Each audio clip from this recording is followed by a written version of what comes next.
one bye this weekend, looking to make a climb back to the Players' Championship. So with Infect, there's a variety of ways that the deck plays from matchup to matchup. There's some matchups where are all about speed, and the opposing deck has very little blocking, and then Glistener Elf is one of your better threats because it's so fast. This is not that kind of matchup. Jeff can block pretty easily. What Luke is really looking for, Nexus is fine, though Jeff has some flying blockers, but Blighted Agent is Luke's premier threat. Jeff does not have a lot of removal on the list, just 4 copies of Path to Exile. He's trying to defend himself by blocking, and so Blighted Agent is really what he wants. Jeff will start for the Birds of Paradise. Luke, you saw on turn number 1, play Breeding Pool untap. That's why he's at 18 to cast the Serum Visions. Kept both cards on top with the Scry. Here's a Wooded Foothills. He'll play a Noble Hierarch. Now he'll pass the turn back over to Hoogland.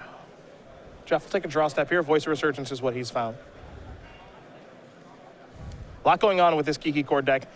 Kind of a crazy mana base, but you've got a lot of fetch lands. You've got some mana fixing here in Birds of Paradise, Noble Hierarch. So a lot that Jeff can do to kind of work his way towards those work his way through those mana issues. And you see on Bishop's side of the table here, he's taking a slightly slower pace here. He could have just tapped out for Blighted Agent last turn, wants to leave Apostle's Blessing, and you see now he has Blighted Agent set up alongside Apostle's Blessing. And this is why I was mentioning why Blighted Agent is so important for Bishop. Hoogland can really gum up the works here. Yep. Even Nexus may not be good here because Jeff has cards like Birds of Paradise to chump block at critical spots. So Blighted Agent here is going to be very good for Bishop, especially backed up by Apostle's Blessing. It's going to be very hard for Jeff to remove this from the table. Jeff searching up a Sacred Foundry with his Windswept Heath to be able to play a Voice of Resurgence. Bishop will take a moment and get a Breeding Pool out of his deck. See the life totals here, 18 to 17. Excuse me, 17 all now. There's a Windswept Heath. Bishop will sacrifice that, going to go down to at least 16. And it looks like he is setting up a Blighted Agent turn here with protection. Yeah, he has protection in multiple ways here. He can just leave up Apostle's Blessing. He can also tap out for Spellskite.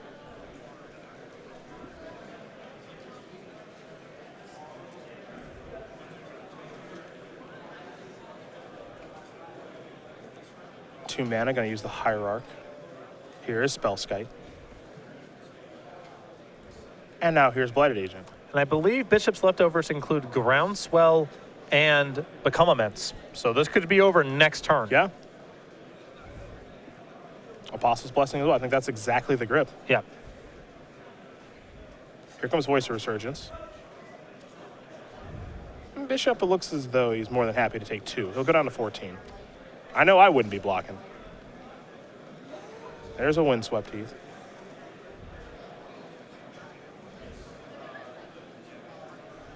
Now here's a copy of Pia and Kieran Nalaar.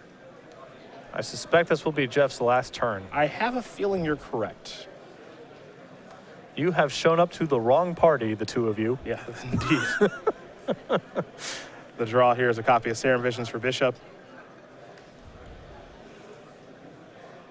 Serum Visions will be cast. Draw a card. It's a copy of Might of Old Croja.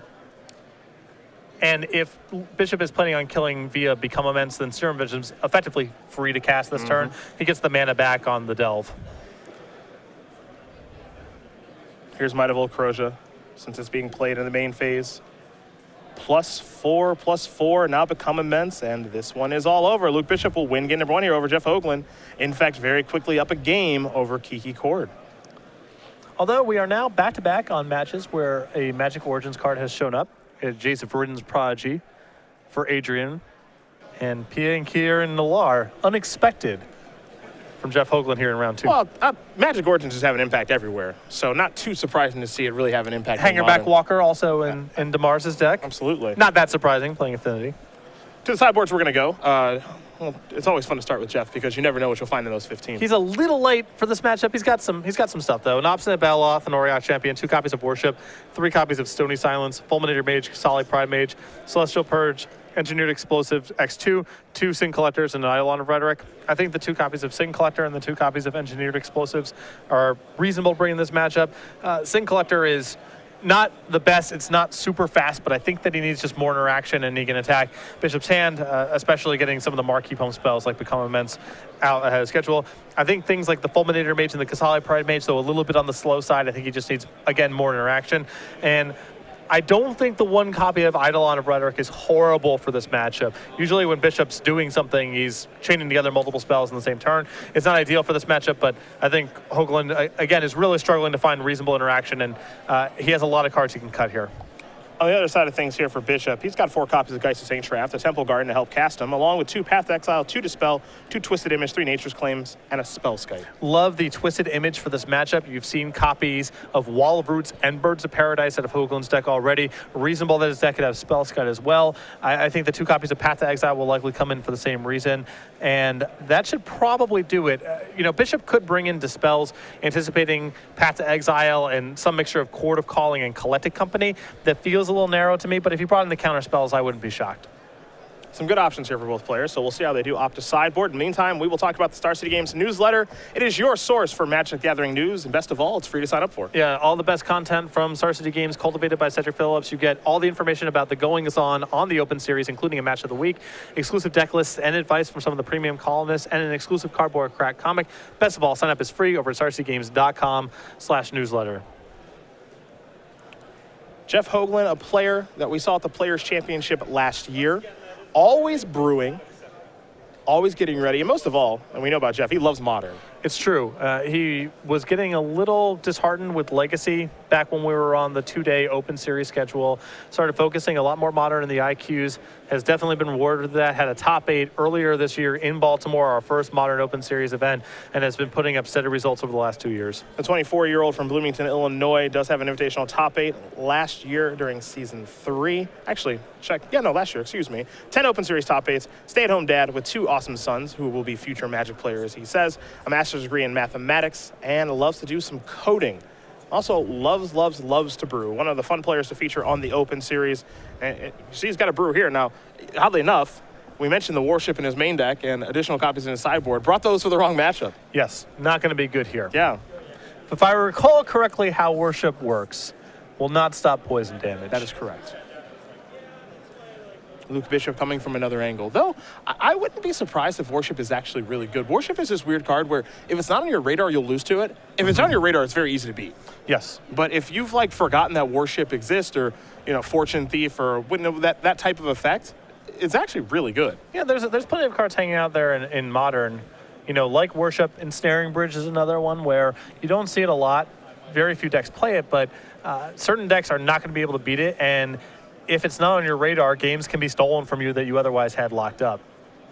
Looks like Bishop is going to take a mulligan while Hoogland will sit steady with his 7 cards. This card's definitely powerful against burn decks, for example, because there's no way to fight all the creatures that Jeff brings to the table. He has some threats like Pia and Kira Nola, or even Wall of Roots that basically can't be killed by burn. You can't kill everything that enters the table. Your plan for these matchups is just to contain the board for as long as you can, stop the player from being able to go off and burn them out, and Worship just cuts that off. I wish we had a troll Sedek in Jeff's deck. Really go old school there. A Thrun? Oh, sure. You can't even counter that. That's so, true. That's in. What are you even supposed to do, if you don't mind me asking? Luke, well, we know what he's going to do. He's going to take another mulligan here, so he's down to 5. See if he can find a 5-card hand that he's happy with.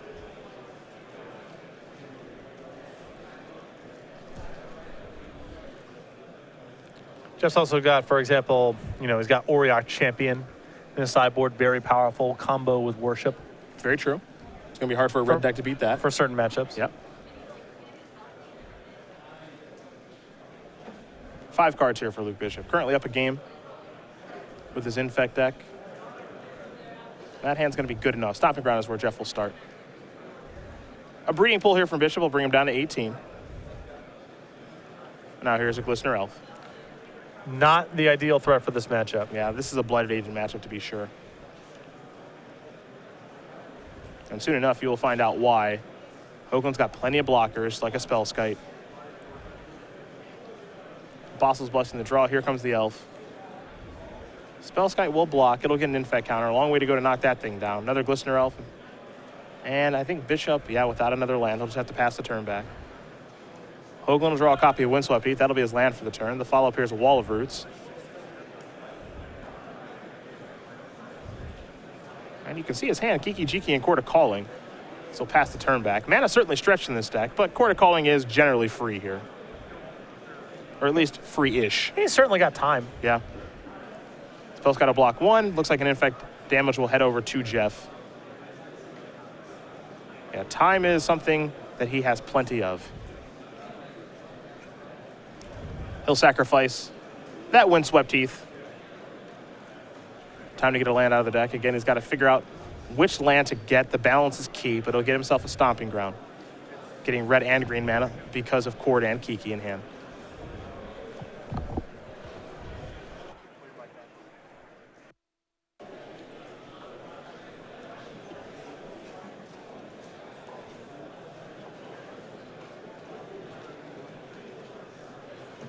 Looks like the stomping ground may be entering the battlefield untapped as we head back. Oh, well, we are heading back Jeff's way, excuse me.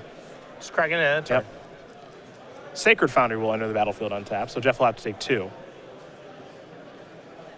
And now here's Kiki Jiki.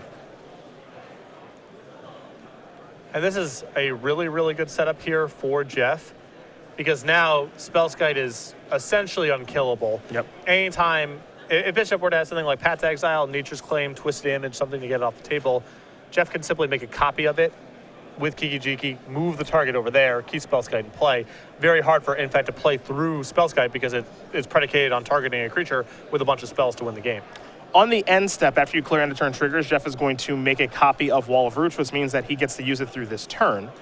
I think we might see a combo kill here in just a second. It is a little bit of a confusing interaction if you've never seen it before, but you're able to clear things off of the stack, then make something with Kiki Jiki. It'll last until the end of his next turn. So the end of Jeff's turn here is when it'll leave. And if Jeff didn't have any immediate need for the mana, if he's not going for a kill this turn, I think that I would have preferred for him to leave the Kiki Jiki up just to protect the Spellskite. Sure. If he's going for something this turn and needs the mana from Wall of Roots, that's a very different case, and then go ahead and do it. But Kiki Jiki plus Spellskite is so hard for Bishop to play through that. I would sit on that for as long as I could conceivably do it. Overgrown Tomb untapped and passing the turn back. It is unclear if Jeff even has the infinite kill here as well. He's going to copy Wall of Omens now to draw another card. Now we have a Cord. And I think he can Cord for 4 in this spot, get Restoration Angel, and that'll do her. Restoration Angel, Kiki Jiki, certainly a combo. That'll come in. Restoration Angel will blink the Kiki Jiki. Kiki Jiki will copy Restoration Angel. Do that a bunch. You've got an infinite amount of flying 3/4s. That'll be plenty of damage to get the job done. So Jeff Hoogland will win game number 2 here over Luke Bishop. They're getting ready here for game number 3. Kiki, Cord, and Infectar. Not a great draw from Bishop, obviously. Did mulligan to 5 there. But you have to imagine for him to be able to win the matchup, it's really based around Blighted Agent, not Glistener Elf. So Bishop is making some interesting sideboarding right now. It appears as though he's going and getting the 4 copies of Geist the Same Trapped out of his board. He may be pulling the Glistener Elves out. Now, I understand that Glistener Elf is tough to get anything going with in this matchup. Jeff blocks very effectively. But I think that Geist of St. Traft produces the same problem. The threat's not very good against a deck like Jeff's unless you're backing it up with a lot of removal or a lot of burn. As a way to sort of redirect what your deck is doing, I don't know if that really works. I actually think that Geist is actively bad here because it is a more expensive Glistener Elf. And at least Glistener Elf, you have the benefit or the possibility to say, all right, Apostle's blessing this and kill you that way. Or, you just have it on the play, and Jeff doesn't have a mana creature on, turn 1. You have a Noble Hierarch. That's some damage that you're getting across. You draw 2 copies of Glistener Elf. Well, if Jeff only has 1 blocker available, there's going to be spots where he can handle Glistener Elf very easily, but I still don't think I would cut it here. And I would certainly not be cutting it for Geist of St. Traft, which all the problems that Glistener Elf has also is true of Geist of St. Traft, and it's not backing up Bishop's primary game plan. Yeah. It looks as though he did bring the Geist in, so we'll see how the game plays out if he does draw it and if maybe he can get some regular damage in with the card. Though I do find it rather unlikely. Though stranger things have happened. And if you do play a turn 2 Geist off a Noble Hierarch, then maybe we got something going. Yep, that's your, best possible scenario with that card, but it's not like Glistener Elf into Noble Hierarch is a bad draw either. That's very true. Well, both these players are going to take a look at their opening hands. Luke Bishop will be on the play.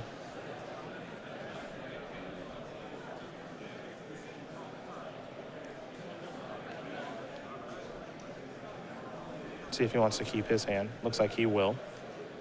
Jeff will take a longer look at his. He's happy. We are underway. A Windswept Heath, the passing of the turn. Now, I think the argument a reasonable argument for bringing in Geist in this matchup is Hoogland looks like he has the type of deck that could easily have Malira in the sideboard as something to chord for the right matchups. Maybe it's part of some backdoor combo you haven't seen yet. And if you feel like you might be shut off of the Infect route altogether, maybe Geist is saying Trapped is a hedge. Okay. I do not believe there are any copies of Malira in Jeff's 75. I'm looking through here, and it does not appear to be the case. But You can imagine finding anything in there. right. You wouldn't be shocked if there was one copy in here. Inkmoth maxes the draw. Here's Blighted Agent. This is the card that's difficult for Jeff to beat. Gonna need Path to Exile, some sort of removal spell.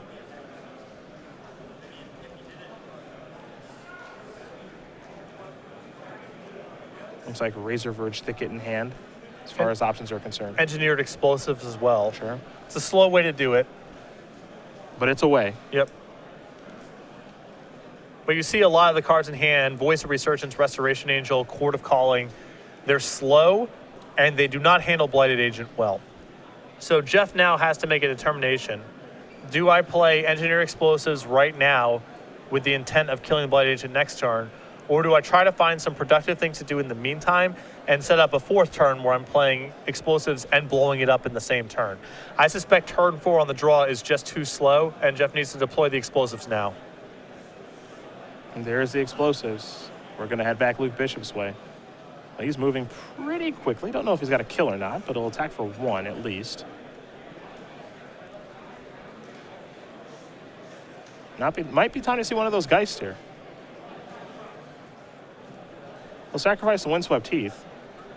I think he might be on the hunt for a Temple Garden. And he is.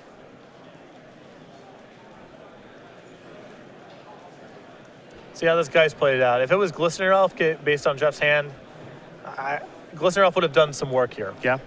Would have hit at least once and forced Jeff to potentially cast Voice of Resurgence last turn instead of Explosives. Back to Hoogland we go. Well, Jeff is also on 17. Geist hits pretty hard. It does. Especially in combination with pump spells. There's Firelit Thicket as the land.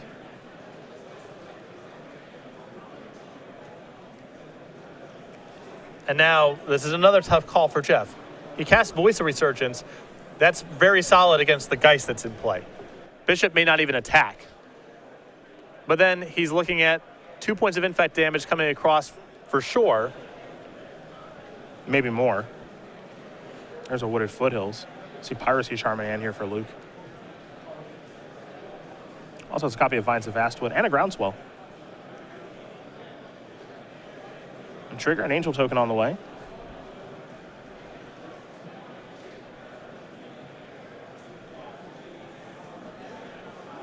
We're gonna go Groundswell. We're going regular damage. I guess we're splitting it all across. Yep. So the Voice got in front of the Geist. A pump spell saved the Geist. And I think my preference there from Bishop with a second Geist in hand would be just to allow the trade to happen. Sure. There's an argument he shouldn't have offered it up in the first place because Jeff probably has to blow the explosive next turn and then he gets the Voice of Resurgence to trade anyway. But if he just wants to get in the damage that turn, I think he's still better served just trading and recasting a Geist. There's a Piracy Charm to take care of the Elemental Token. Okay, so this is Bishop's angle here. Sure. He wants to keep the board totally clear and hope that Geist is good enough to win the game.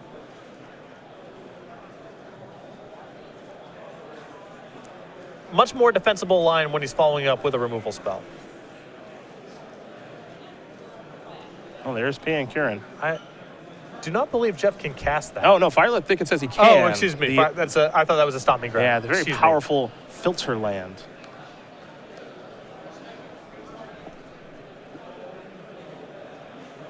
Here come the beatdowns. Gonna double block the Geist. Jeff trying to do whatever he can to get that thing off the battlefield.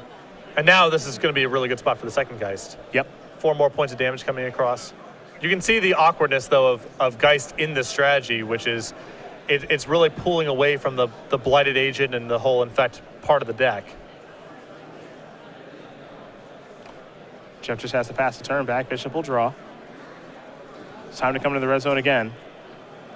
There's a Restoration Angel. Gonna blink Pia and Kieran, which means 2 more Thopter tokens.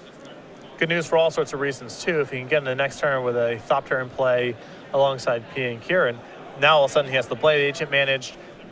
The blocking combat's probably going to get Geist off the table regardless, and even if it doesn't, he's got a lot of chump blockers to work with.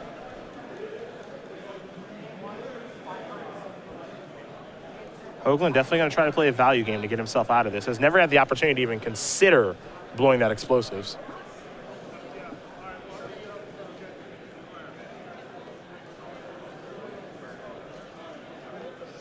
Looks like Restoration Angel wants to jump in front of Geist. Now Thopter token in front of the Angel. Blood Agent, of course, is unblockable, so that's not an option. I like these blocks here by Jeff. Yep. There's a Vines.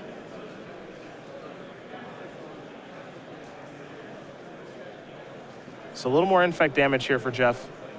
Geist has been saved past the turn back. Jeff will draw. Still has Engineered Explosives on 2. But just having some real difficulty getting Geist Sustain trapped off the battlefield. But he's got it managed. You know, he can block for a very long time. It's a very threatening card, and I'm sure Jeff would love to answer it, but it doesn't feel like it's really required right now. He's managing the game just fine the way things are shaking out. Of course, you have Crew Fix, top card, Stomping Ground. That'll enter the battlefield untapped, so in total he'll lose 1.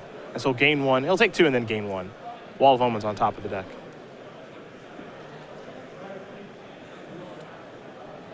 Bishop will untap and draw. There's a Misty Rainforest. Geist Sustain Trap, the last card in hand.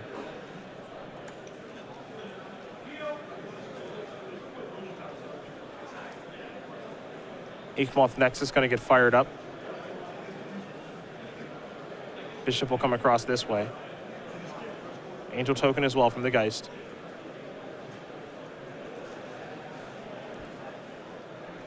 It's starting to feel like a game where Bishop's going to get him down to 4 and 7 infect. Yeah. Just fall a little bit short on both sides.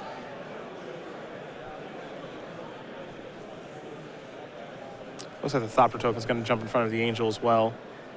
Courser in front of Geist. Jeff does have a Court of Calling that he can play for 2 at this point. It's unclear, excuse me, if he wants to cast that or not. He can always court for Spellskite. If anything crazy happens, that's a safety valve that he has.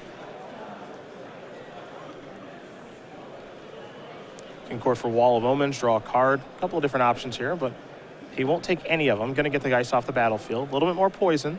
I really like that block from Jeff because he just has the option if anything weird happens of courting for Spellskite, and if nothing happens, he can blow the explosives if he thinks it's appropriate.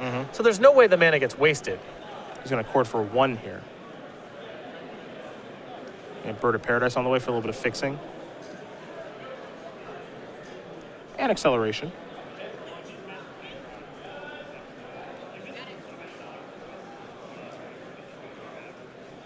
Hoogland, top card is a Wall of Omen, so he'll draw that for the turn. Next card down is an Eternal Witness. Will he ever have time to get to that? Witness on Restoration Angel, blinking Pia and Kieran. Pretty cute play.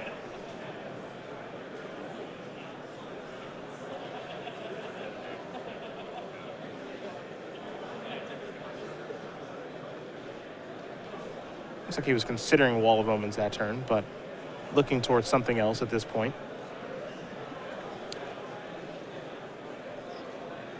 He's always going to want to leave that 2 mana available to be able to kill Blighted Agent. Doesn't want to just die from that. It's all about Hoogland just advancing his board as much as he possibly can while exposing himself to as little risk as possible.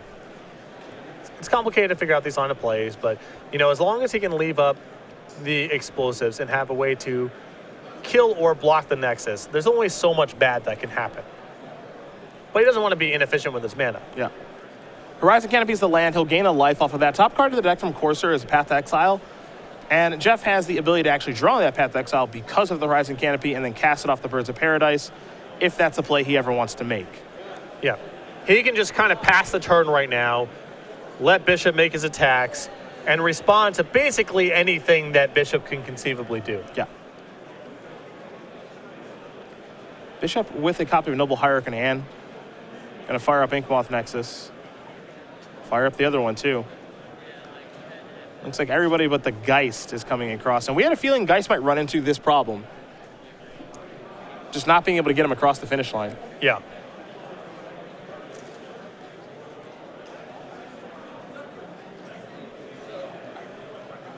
Was not a card I was excited about Bishop bringing in. If you're worried about Glistener Elf because it can be blocked easily, well, the same issues here. Yeah.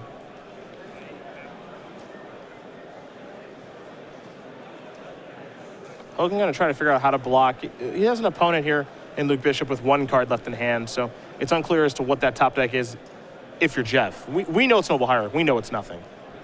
The problem is that a lot of the things he can do, if he courts for, let's say, a Restoration Angel, try to block something, he's liable to get killed by the other one. So he also doesn't want to just be chump blocking it with Birds of Paradise. So I think in some ways Jeff kind of needs to say, okay, no, not going to do anything here or do very little. See how Jeff responds, and then use the end of Bishop's turn to blow the explosives, to court for whatever he thinks is appropriate.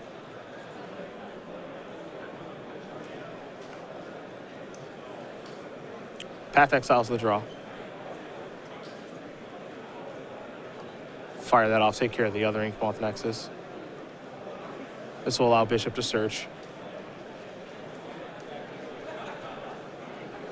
And Jeff doing all this still with the ability to court for Spellskite. Yep. Just in case anything goes wrong. Explosives will get blown. There goes the Blighted Agent. Jeff will lose his Bird's Paradise in the exchange, but that's okay as he does pass the turn back. Does Bishop over to Hoogland. Wall of Omens to draw, Voice of Resurgence on top of the deck.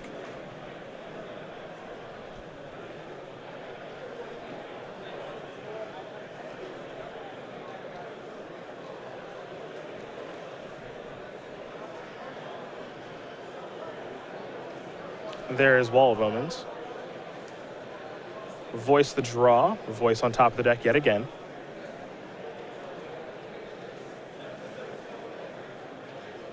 I think Luke Bishop can sense that he's in some serious trouble here. Well, on the table at least, Hoogland has no way to answer a Nexus. So Luke can still just fire up, attack, and see what happens. Well, he's going to start by playing Noble Hierarch. Nexus to go active, here's the attack. With an Exalted trigger here, it is a 2-turn clock. And Jeff can again just say, okay, that's fine. Not really have to do anything. End of turn, he can chord for Kasali Pride Mage, assuming that's in his deck. Sure. Take care of the Nexus, and untap and go from there. Well, Blighted Agent might change some things. So this seems like a spot where Jeff needs to answer these two threats. He has the tool to do it, I believe, between the Court of Calling and the Eternal Witness with a Path to Exile in his graveyard. He can answer the board. Well, right now he's going to court for, it looks like 3. He can get Fulminator Mage in this spot if he's brought it in. He's got Witness as an option too.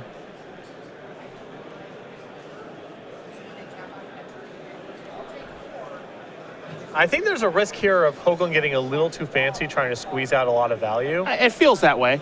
Now, if he's got a follow-up threat covered as well, this is all well and good, but I would not take any risks here when Jeff has the ability, one assumes, to be able to answer everything that's going on. He's going to get Restoration Angel here. Windswept Teeth will be the draw. Plains on top of the deck. Plains low into the battlefield. Jeff will go up to 10. Birds of Paradise on top now.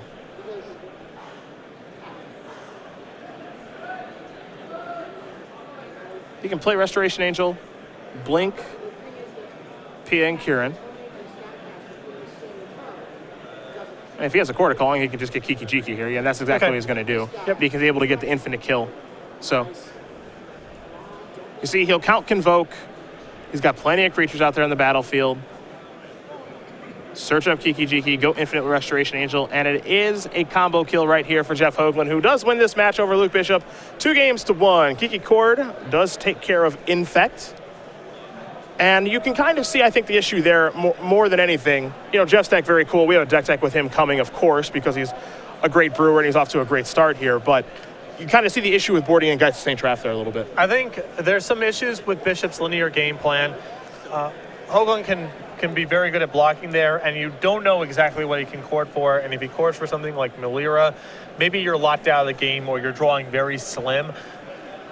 If you had some way to pivot your deck in such a way where you had a different game plan and the card was naturally good against what Jeff was doing, I think that would be fine. But Geist of St. Traff to me is far away from the type of threat that I would want to have against Hoogland's deck, because all the problems that exist with Glistener Elf exist there as well. You see Bishop